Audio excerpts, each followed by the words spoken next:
우리나라가 지금 이렇게 자기의 정체성이 무엇인지도 모르는 정도로 흔들리게 된 데 대한 책임은 저 같은 지식인들에게 있습니다. 특히 그 역사 교육을 맡았던 사람들이 제대로 일을 하지 못했기 때문에 이렇게 됐기 때문에 죄인의 한 사람으로서 제가 이 자리에 나와 있습니다. 제가 그 주장하는 건국과는 여러분들하고 근본적으로 같은 것이고, 다만 이제 학문적으로 이 비교사적 분석하는 데서 제가 예전에 그 썼던 논문 한 분을 여러분 참고 자료로 보내드렸습니다. 이 대한민국 건국은 건국혁명이고 사실 기적이었다고 저는 믿습니다. 왜 우리 현대사가 여러분이 알다시피 이렇게 심하게 왜곡되고 날조됐는가? 이 대한민국이 1948년 8월 15일에 새로 독립한 자유민주공화국이라고 하는 사실을 부정하는 사람이 대통령이 되는 그런 그 지경에 이르렀던가, 그 배경에 관해서 저 나름대로의 그 소견을 조금 말씀드리도록 하겠습니다.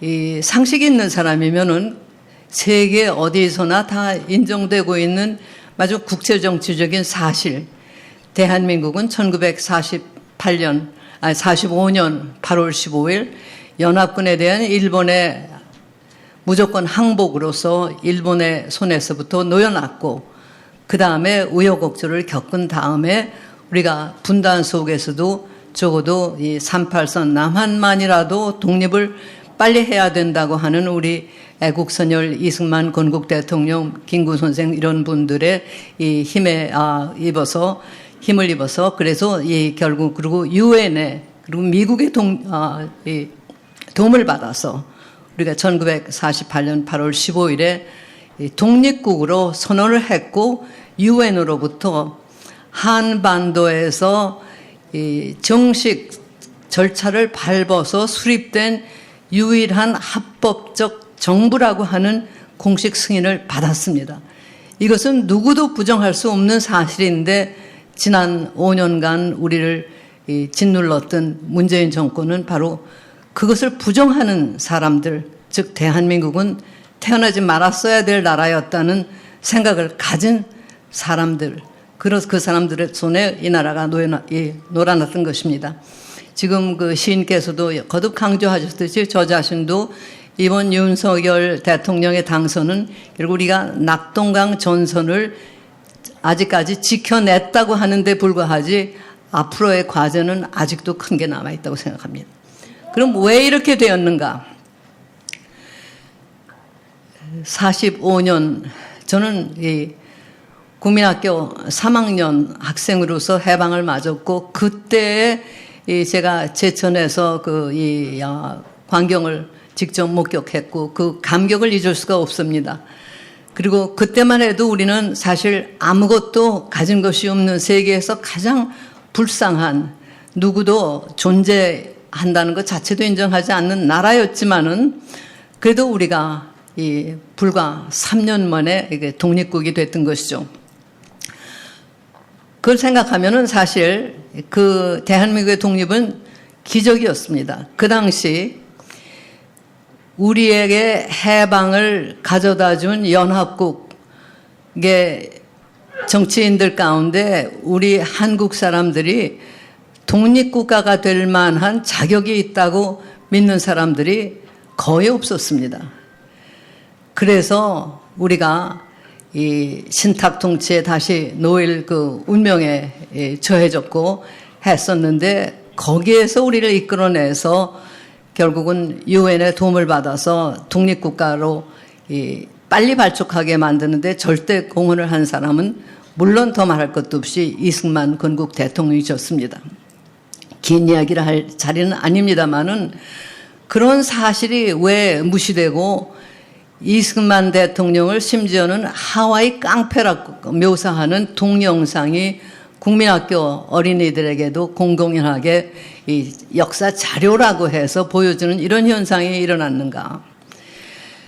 우리에게는 참 받아들이기 어려운 사실이지만 이것이 현실이라는 걸 알고 그 원인을 알아야 되겠습니다. 냉정하게 생각하는 것이 필요합니다. 저는 두 가지가 큰 게 있다고 생각합니다. 첫째는 지금 바로 얘기했듯이 우리가 나라를 잃었을 때 물론 힘이 없어서 나라를 일본에게 빼앗겼고 그 당시에도 국제 풍토가 이 극동 지방에서 이 중국이 약화되면서 결국은 일본밖에 서양의 열강들과 대화할 수준에 있는 나라는 없다 하는 것이 그 지배적인 세계의 여론이었기 때문에 결국은 우리가 이 일본의 손에 들어가게 됐던 것이고 이 해방이 됐을 때도 마찬가지였죠. 그런 사실, 우리가 독립운동을 했습니다. 그리고 독립운동, 특히 이 이승만 박사, 서재필 박사께서 그 1919년 3.1운동 직후에 필라델피아에서 한인대회를 열어서 우리가 왜 일제의 속국이라는 사실을 결코 인정할 수 없고 우리는 독립을 해야 된다 하는 걸 주장하고 일본의 양심 있는 지식인들에게까지도 호소문을 보내고 물론 윌슨 대통령 이하 세계 지도자들에게도 보내고 우리 다른 독립운동 세력에게도 보내고 하는 등 국제 여론을 환기시키면서 우리의 독립 의지를 계속 강조했습니다. 그리고 또 아시아 지역에서는 또 무장 독립 투쟁까지 하신 분들이 많은 고생을 하셨습니다. 이런 것이 물론 큰 기여를 했지만 결국은 국제 정세의 결판이라고 하는 건 우리의 힘에 따른 것은 아니었고 결국 일본이 무모하게 이 미국을 1941년 12월 7일 그 진주만 공격으로서 이제 이 전쟁을 시작을 함으로써 자기의 자멸을 자초했던 것이죠. 바로 우리 힘으로 해방이 되지 못했기 때문에 우리는 해방이 우리가 생각했던 정말 바로 광복, 즉 광복이라고 하는 건 우리에게는 독립을 회복한다는 뜻이었죠. 근데 그것이 우리가 생각했던 광복이 되지 못하고 일본으로부터의 해방과 동시에 남북 분단으로 이어졌다는 사실, 이것이 지금까지 이 대한민국을 폄훼하고 특히 대한민국을 세우고 키워놓으신 모든 분들을 애국자, 공로자가 아니라 역적몰이를 하는 역적처럼 취급하는 그 사람들의 말하자면 하나의 변명입니다. 이것을 우리가 하나 이제 기억을 해야 될 것이고 또 하나는 바로 공산주의라고 하는 현상이죠. 1917년에 강대국 중에서 가장 후진국이었던 러시아에서 혁명이 일어나서 두 차례 혁명을 거쳐서 공산주의를 신념으로 하는 레닌 일파가 권력을 장악했습니다. 세계에서 최초로 공산주의를 국시로 하는 세력이 결국 국가 권력이 됐던 것이죠.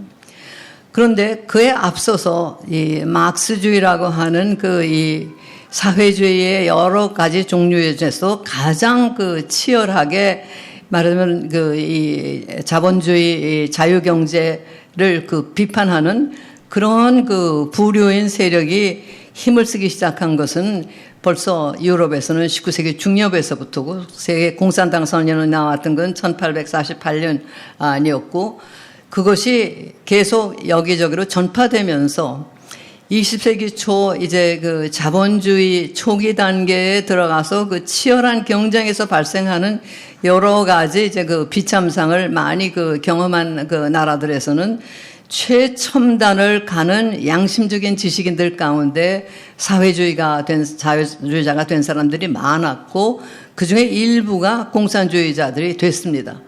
왜냐하면 공산주의 이론이라고 하는 거는 목표로 본다면 상당히 아름다운 것입니다. 즉 노동하는 절대 다수가 평등하고 자유롭게 잘 사는 나라, 그리고 소수의 소위 남의 노동을 착취해서 부를 축적한 소수의 부르주아지만 타도하고 나면 경제가 많이 발전한 그런 가운데에서 모두가 잘 사는 세상이 올 수 있다.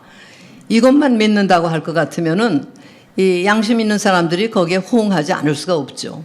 그리고 인간성도 그렇게 되면 변화해서 모두가 다 자기 능력만큼 기여하고 필요한 것만큼 자유롭게 가져가면 되지, 이 불필요하게 이 경쟁을 하느라고 서로 착취하고 하는 그런 필요성이 없다. 어떻게 보면은 초기에 소위 기독교 사회주의라든가 맞으면 아직 내 것을 주장하지 않고 원시적 공동체 사회를 하고 있었던 그 이상이 거기에는 한쪽에 담겨 있는 것입니다. 그렇기 때문에 이것이 상당히 많은 지식인들에게 호소력을 가졌고, 특히 러시아에서 혁명 정권이 들어선 다음에는 이들은 자기들 자신이 사실은 마크스가 주장했던 이 목표를 달성하기에도 여건이 되지 않는다는 걸 알았기 때문에 선전선동을 통해서 사람들을 설득시켜야 한다는 것을 아주 일찍부터 깨달은 사람들이고,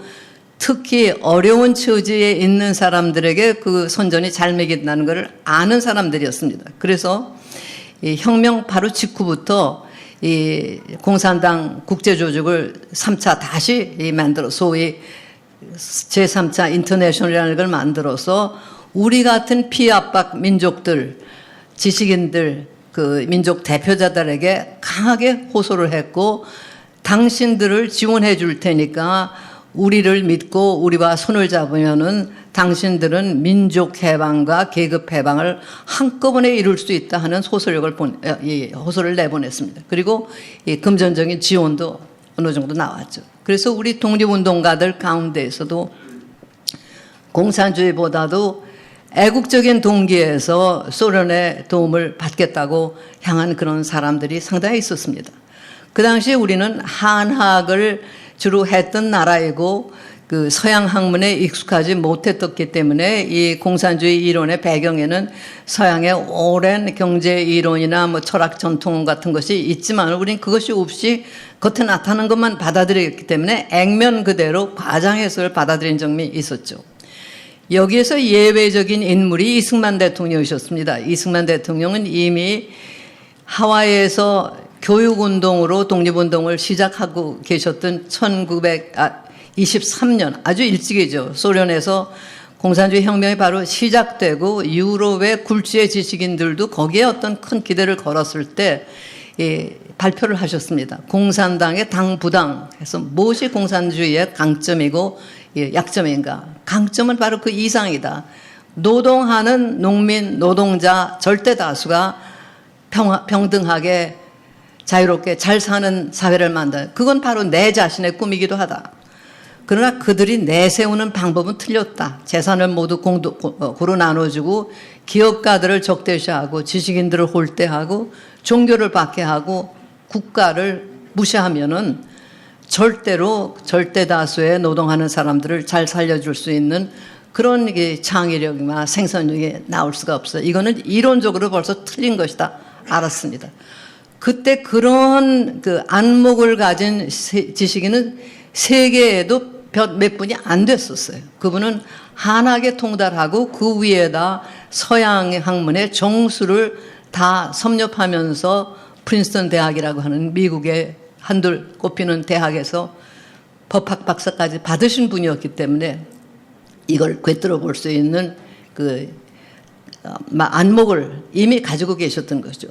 그러나 다른 지식인들은 상당수가 우리나라의 가장 이상주의적인 아주 몰락한 나라 상류계층 옛날 소위 양반의 자제들 가운데 우수하다고 하는 사람들이 뭐 동경에 유학 가거나 경성대학에 가면서 이 막스주의에 심취된 사람들이 굉장히 많았습니다. 이런 상황에서 우리가 해방을 맞은 것이죠. 그것뿐 아니라 해방을 가져던 연합국은 독일과 이탈리아라고 하는 소위 나치주의 파시스트 그 독재 권력하고 맞서서 싸우기 위해서 할 수 없이 공산주의 소련하고 손을 맺었습니다. 잠깐은 공산주의 국가 소련의 스탈린하고 히틀러가 손을 잡은 적이 있습니다. 39년서 41년 다행히도 그것이 깨지고 그 다음에는 스탈린하고 영미, 연합군들이 손을 잡아서 나치 그리고 일본을 패배시킨 것이죠.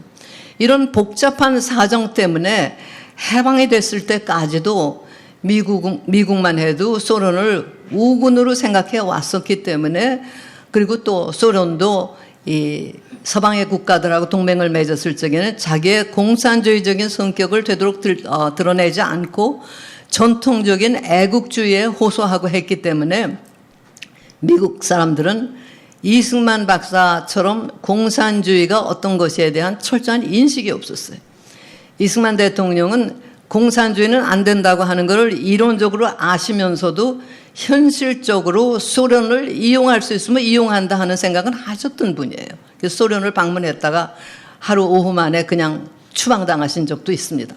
그러나 그런 현실적인 면에서는 이 정략가시기도 했기 때문에 다른 사람보다 한 고개 하나가 위로 올라서서 결국은 저들이 무슨 생각을 하는가를 알고, 아무것도 없는 그런 나라의 독립운동가였지 아무것도 참 가진 것이 없는 분이 결국은 이 미국에도 처음에는 맞짱을 서서 공산주의자들하고의 협상이라고 하는 건 그건 결실이 있을 수 없다, 이렇게 하셨지만도 미국 사람들이 처음에는 이승만 박사를 경원하고 중도파를 지지했던 적도 있었죠. 그러나 결국은 이 박사가 옳았다는 것을 미국도 알고 유엔에 우리 문제를 이관함으로써 우리가 50선거라고 하는 역사상 초유의 민주선거를 하고 우리 국민은 말하자면 전제국가의 이 백성이었다가 남의 나라의 2등 신민이었던 사람들이 이제 백성에서 국민으로 승격을 했던 것입니다. 이런 의미에서 그 대한민국의 독립이라고 하는 것이 혁명이라고 하는 것은 바로 누가 주권자였는가, 그리고 건국 이념이 무엇인가 하는 것이 고전까지하고는 전혀 다릅니다. 이시 왕조의 지배하에 있었다가 일본 천황의 지배하에 있었고, 그 다음에는 미국의 아주 결국 군사 임시 정부의 지배하에 있었던 그런 나라가 이제 정식으로 독립했다는 그 사실, 그리고 이상이 바로 자유민주주의 국가였던. 그때만 해도 우리는 유학의 전통이 아주 강했던 나라이기 때문에 남녀 차별이 심했고, 이 남녀 질서 부동석하는 것이 어린 아이들한테도 강요되던 시대인데, 하루아침에 여성이 선거가 뭔지 들어보지도 못했던 사람들이 남녀 동등하게 투표권을 가진 그런 나라가 됐습니다. 혁명이 아니고야 이런 일이 있을 수 없는 것이죠. 다만 건국을 혁명이라고 생각하지 못하는 중요한 이유는, 보통 혁명하면은 밑으로부터 봉기가 일어나서 뒤엎는데 그런 것이 아니었기 때문에 혁명이라고 생각하지 못하지만, 그 역할은 바로 연합군이 일본을 패배시킴으로써 대행해 준 것이죠. 우리의 독립정신을 존중하는 바다에, 우리를 위해서보다 자기네들의 이익을 추구하는 과정에서 우리의 독립 욕구와 그들의 국가 이익이 일치되면서 바로 대중이 일어나서 기득권 세력을 엎는 역할이 바로 그들에 의해서 됐던 것입니다. 그래서 주권자, 그리고 이 국가 이념, 모든 면에서 우리는 새로 태어났고, 또 혁명이 가진 이 마지막 약점이 무엇인가, 그것도 우리는 안고 있었습니다. 무슨 말인가 하면, 혁명으로 모든 상황이 갑자기 달라지는 건 아니죠. 주권체가 달라져서 새로운 방향으로 나갈 수 있는 그런 계기가 만들어졌다는 거지, 국민의 수준이 갑자기 올라가는 건 아니었습니다. 맞아. 고무신 한 켤 되면은 투표권을 팔고 산다. 시아버지 말씀 하나면은 대답도 못하던 나라에 여성이 유권자가 됐다는 게 사실 그런 정도의 의미밖에 없었습니다. 그러니까 몇백 년을 걸쳐서 자기들이 민주주의를 위해서 투쟁했던 거하고 우리의 민주주의 역사는 다를 수밖에 없었습니다. 이승만 대통령의 1948년 8월 15일 이 대통령 식사를 보면 그런 말씀이 나옵니다. 지금 공산당이 아직도 그 활보를 하고 있고 하는 속에서 민주주의를 한다는 건 시기상조라고 생각하는 사람들이 많다. 그러나 나는 자유의 힘을 믿고 민주주의의 힘을 믿기 때문에 지금이라도 빨리 시작해서 국민의 역량을 길러야 된다. 그리고 무엇보다도 민생 문제를 해결하고 그런 면에서 우리가 우리의 앞날을 위해서 우리 나름대로 나라를 설계할 수 있어야 된다 하는 것을 사실은 이승만 박사뿐 아니라 김구 선생께서도 이 1947년 12월 2일까지는 이승만 대통령의 뜻을 같이 하셨었어요. 그때 그 장덕수 씨 암살 사건이 나면서 김구 선생이 거기에 연루가 되면서 이 미국 측에 조사를 받게 되면서 그 두 분 사이가 이제 갈라지면서 김구 선생이 이 이승만이 단독 정부 수립을 요구하는 게 무슨 자기의 이익을 위해서 한 것 같이 좀 불행한 그런 그 말씀을 남겼지만 그 전까지는 김구 선생께서도 우리나라에 한 도만 남더라도 그걸 중심으로 빨리 독립을 해서 우리 뜻대로 이 나머지를 다시 통합을 하고 독립국가로 빨리 발전해야 한다는 얘기를 했었거든요. 사실 그 당시나 지금이나 어느 국민 어느 누구가 더군다나 지도자라는 사람 어느 누구가 분단을 원했던 사람들이 어디 있겠습니까? 그러나 미국하고 소련이 공동의 적을 물친 다음에 결국은 전혀 다른 이념을 추구하는 그 나라였기 때문에 갈랐을 수가 없었고 그것이 소위 냉전이라는 이름으로 이제 본격화되면서 우리의 분단이라고 하는 것은 운명적으로 결국은 이 결정이 됐던 것입니다. 그러나 그걸 극복할 기회를 이승만 대통령은 만들어 놓으셨어요. 그것은 뭔가 하면 유엔에다 호소를 해서 미국하고 소련하고 협상을 해서는 도저히 안 된다. 지금은 이제 공개됐습니다만은 소련의 북한 관련 문서들이 나온 거를 보면은 김일성은 문자 그대로 그냥 이 스탈린의 지시를 받는 그 피보호자였어요. 김구 선생이 그 유명한 이 민족 지도자 회의를 하러 간다고 했을 때 김일성이 스탈린으로 받은 지시문은 김일성 동무에게 보내는 충고문 이렇게 되어 있습니다. 그리고 그 내용은 이 축소회의, 소위 그 사자회의라고, 사김회의라는 데서는 이러이러한 걸 하고, 확대회의에서는 이러이러한 걸 해라. 결국 소련이 유엔에서 주장하는 미군 철수 뭐 등등 이 자기네들의 앞제비 노릇을 하라고 하는 그런 그 지시였습니다. 그런가 하면은 또 이 소련은 그 당시 이미 북한의 헌법을 스탈린이 조목조목 검토하면서 이건 이렇게 고쳐라, 저건 저렇게 고쳐라 했고, 우리가 독립을 선포한 다음에 북한이 9월 9일 조선인민민주주의 공화국이라고 이름으로 독립을 선포하자 스탈린은 또 김일성에게 편지를 보냅니다. 두 가지가 나오는데 소련의 위장 전술은 그 국내에서도 있었고 대외에서 있습니다. 하나는 김일성 동지에게 하고 스탈린 이 공산당 서기장의 이름으로 보내는 건 이제는 너희 나라가 우리나라에게 공식 수교를 요청할 때가 됐으니까 그 절차를 취해라. 이런 명령조의 공문이 하나 있는가 하면 또 하나는 김일성 씨에게 국가수반으로 대우를 하면서 자기는 또 소련의 국가수반, 공산당 순회가 아니라 국가수반의 자격으로 이 독립하신 걸 축하합니다. 뭐 등등. 이거는 공개하는 자료고 전자는 비밀리에 당원들끼리 보내는 그런 자료입니다. 이런 속에서 결국은 우리 대한민국은 독립국가로 출발하면서 처음부터 대내외로 적을 품고 태어난 나라입니다.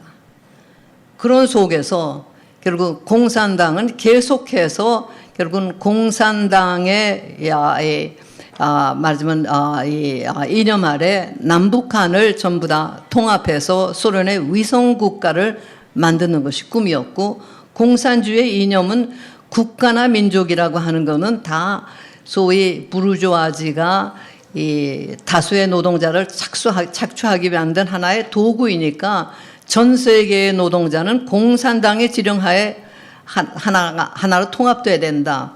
그래서 결국 그 당시로서는 소련 하나가 국가 권력하고 공산당의 그 권력이 일치하는 나라였기 때문에 공산당원이 된다고 하는 것은 어느 누구도 다 결국은 스탈린의 지령에 따른다는 얘기였습니다. 그건 뭐 문자 그대로 그런 것이었다는 것이 이 영국의 저명한 학자로서 소련이 무너진 다음에도 공산당이 동산주의자임을 부정하지 않았던 자기는 공산당원이었다는 걸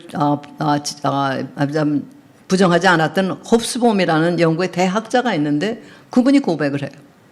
공산당 의원님은 적어도 모든 면에서 당의 지령에 따르는 게 제1차다. 연애를 하는데 어떤 여자하고 연애를 하느냐 하는 것도 만약에 당의 지령에 어긋나면 그것도 적어도 이론적으로는 버려야 된다. 이것이 공산당의 생리입니다. 그러니까 독립이라고 하는 것, 진짜 독립이라고 하는 거하고 공산주의라고 하는 같이 갈 수가 없어요. 소련의 경우만. 그러니까 역으로 소련의 경우는 공산주의를 이용해서 자국의 이익을 극대화할 수 있는 중요한 도구가 공산주의였지만 다른 모든 나라의 경우는 공산당원들은 1차적인 충성이 공산당에 있는 것이고 공산당의 본부는 모스크바였는 이런 상황에서 우리가 살았던 것입니다. 그렇기 때문에 우리가 자유민주주의로서 거의 완벽한 훌륭한 헌법을, 재헌헌법을 가졌지만도 현실에 있어서 그걸 문자 그대로 서양에서 같이 집행으로 옮길 수는 없었어요. 왜냐하면 공산당의 수법이라는 것이 워낙 맞으면 점조직 구조를 통해서 명령 체계를 가지고 있기 때문에 간접적인 증거, 그들의 행위에 결과는 있지만은 누가 그 행동을 했는가 하는 걸 추적한다는 건 거의 불가능한 이런 그 현실이 계속됐었기 때문에 우리는 우리대로 그 세력하고 싸우기 위해서는 문자 그대로 보면 자유민주주의의 골자인 여러 가지에 위반되는 그런 조치를 하지 않을 수 없고 또 인간들은 항상 약점이 있기 때문에 또 경찰이나 뭐 수사기관들은 또 행적을 부풀리기 위해서 또 좀 지나치게 하는 것도 있었습니다. 그러나 해방 후에 있었던 거의 모든 사건들, 대구 폭동에서부터 이 제주 4.3 사건, 이 굵직한 거 잔 것들, 소련이 개입하지 않은 게 없습니다. 이 대구 폭동 사건은 이미 그 당시에 소련 사령관 슈티코프 비망록에 다 나와 있는데 그 당시에 일본 돈 500만 엔을 지원했다는 게 있습니다. 그리고 그들은 항상 아무것도 없는 데다 뭘 하는 것은 아니고 어떤 빌미가 있죠. 밀란의 소지가 얼마든지 있어요. 해방 후에 모두가 굶어 죽어가는 그런 상황에서 밀란의 소재가 있으면 그거를 밀란인 것 같이 하면서 뒤에서 그걸 키워서 국가 전복의 도구로 삼는 것이 그들의 수법입니다. 그래서 이런 그것이 계속 되는 과정에서 결국은 우리 대한민국이 그래도 자리를 잡고 또 이 해방 6.25 전에 수군을 했었기 때문에 그나마 우리가 6.25에 또 빨리 이 유엔군 미군의 도움을 받아서 살아남을 수가 있었던 겁니다. 그래서 시간이 결국 제한되어 있기 때문에 제가 더 길게 말씀을 드릴 수는 없지만은 항상 우리 건국 세력을 비판하는데 이 빌미가 되는 그 분단이라고 하는 그 문제, 그리고 왜 민주주의가 문자 그대로 지켜지지 못했는가 하는 그 문제에 대한 그 답을 어떻게 해야 되는가 하는 것에 대해서 저 나름대로 그 몇 가지 소견을 드렸습니다. 그러나 우리가 또한 인정해야 될 것은 있습니다. 그 권력이라고 하는 것은 인간을 부패시키는 속성이 있다는 것입니다. 이미 19세기 말에 이 세계 문호 톨스토이가 소설가로서 절필을 하고 이제 사회운동에 몰입하면서 한 유명한 얘기가 있어요. 민주주의라고 하는 거는 인간을 해방시킨다는 면에서 좋다. 개인에게 자유를 주기 때문에 이 기가 살아나서 사회가 발전하고 생산력이 증강이 되고 하는데 다만 한 가지 문제가 있다. 그것은 권력은 인간을 부패시키는 속성이 있는데 이 군주주의 치하에서는 군주나 그 측근 이외에 권력의 맛을 보지 못하기 때문에 다른 사람들은 모두 다 열심히 가족들 챙기면서 자연의 이 원리에 순응하면서 살지 부패할 유혹을 그렇게 받지 않지만 민주주의가 되면 권력을 조금씩 다 나눠주기 때문에 모든 인간이 큰 권력은 크게 작은 권력은 작게 부패할 그런 이 여지가 생긴다. 그거를 경고해야 된다 하는 얘기를 했습니다. 사실 민주주의 제도라고 하는 것이 지금까지 실험한 것 중에서는 그나마 가장 나은 제도라고 하지만은 또 그만큼 엄청난 또 말하자면 위험 요소를 내포하고 있는 것입니다. 즉 자기 사익 조그만 거 이외에는 생각할지 모르고 멀리를 전혀 내다볼 줄 모르는 절대 다수가 자기의 권력을 마음대로 휘두르고 할 때, 또는 큰 권력을 가진 사람들이 공익에 대해서 관념이 없이 그 권력을 마구 휘두를 때, 이것은 어떤 군주제도보다도 더 흉악한 이런 이 결과를 가져오고, 우리나라가 민주주의를 발전시키는 과정에서 사실은 전혀 준비가 되지 않는 상황에서 워낙 이승만 대통령은 그 문제에 대해서 여러 가지를 생각해서 헌법제도를 만들어 놓으셨고, 그때 또 보완을 하셨기 때문에 그분의 절대적인 권력이 아니라 권위입니다. 권위가 살아있을 적에는 민주주의가 어느 정도 정도를 갖지만, 불행히도 이 3.15 부정선거이라 선거 때문에 4.19 의거가 일어나면서 그것이 일찍이 무너졌던 것입니다. 결국 3.15 그 부정선거는 이승만 대통령 개인하고는 전혀 상관이 없고 절대로 그분의 의견에 반대되는 그런 일이었습니다. 그분은 말씀만 하시면 공명선거 하시오 하시는 분이었고, 또 그분을 모시던 여러분들, 특히 나중에 여당, 야당 그 세력이 갈라지면서 여당이 된 사람들은 이승만 대통령이 아니면 자기들이 국민의 지지를 잡기가 어려우니까 억지로라도 그분을 마저 붙잡아 매는 그런 노력들을 했기 때문에, 사실 80이 넘은 노구에 은퇴해서 조용히 삶을 사실 수 있을 텐데도 56년, 60년 계속 결국은 정계에 남다가 4.19라고 하는 그 변을 당하셨던 것이죠. 4.19는 제가 적어도 본 증거로는 그 터진 것, 그리고 이승만 대통령께서 물러나신 그 부분까지는 공산당의 직접 개입은 없었던 걸로 봅니다. 이 소련 측, 또 그 공산권 자료로 나온 거 보면 이승만 대통령께서 하야하신 걸 보고 가장 크게 놀란 사람 중에 하나가 김일성이었습니다.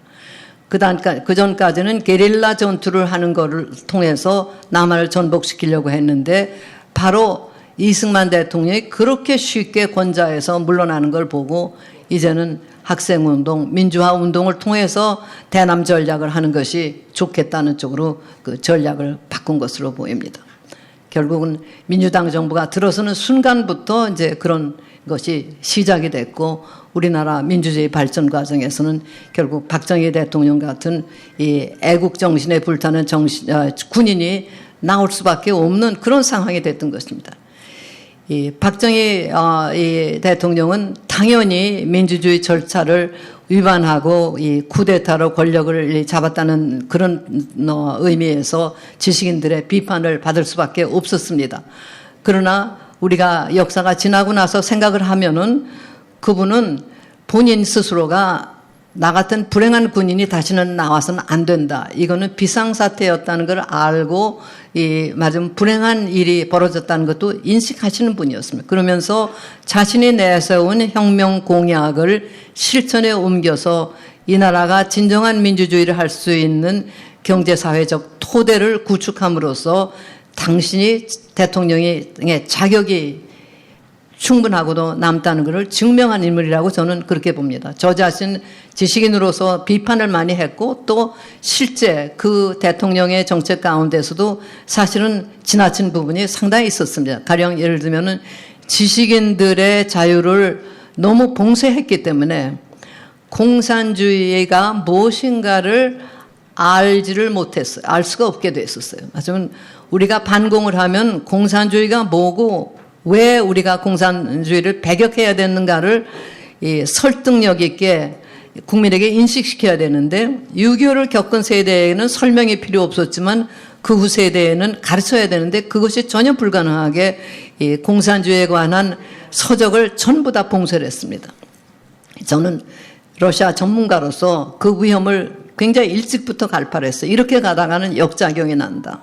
왜냐하면 공산주의가 워낙 잘못된 이념에 바탕한 체제였기 때문에 그 잘못돼 가는 그 과정이 모든 진정한 그 연구서적엔 다 나와 있는데, 즉 객관적으로 연구하다 보면 공산주의에 대해서는 비판적으로 될 수밖에 없는데, 우리나라는 그런 책이 전부 다 봉쇄돼서 아무도 읽지를 못했습니다. 거꾸로 지하에서 공산당 선전 자료들이 제록스가 일반화되면서 학생들한테 모두 다 읽히게 되고 해서 맞으면 공산주의가 뭔가에 대해서 호기심이 있고 아무것도 모르는데 공산주의에 대한 진정한 정보와 지식이 아니라 그쪽에 선전이 먹혀 들어갔기 때문에 바로 대한민국이 태어나지 말았어야 될 나라라고 생각하는 그런 식의 주사파 세력이 기식할 수 있는 풍토가 또 생겼던 것입니다. 그것을 우리가 알아야지만 지금 우리가 처해 있는 위기에 대해서 진정으로 맞설 수 있는 힘이 생기고 또 저쪽의 비판 세력 가운데에도 정말 양심이 있어서 그쪽에 경도되었던 사람이 있는가 하면은 최근에 문재인 정권 같은 경우는 그것은 제가 볼 적에 진정한 좌파도 아닙니다. 좌파 논리를 결국은 팔아가지고 자기들의 사리사욕을 취하면서 국가를 팔아먹는 것도 주저치 않았던 그런 정도의 세력으로 추락했지만 초기에 공산주의에 매도됐던 사람들은 다 그렇지는 않았다는 것을 또 우리가 인정을 해야만 그들하고 진정으로 싸워서 이길 수 있는 그런 힘이 나올 것이라고 저는 생각합니다. 이상으로 마치겠습니다.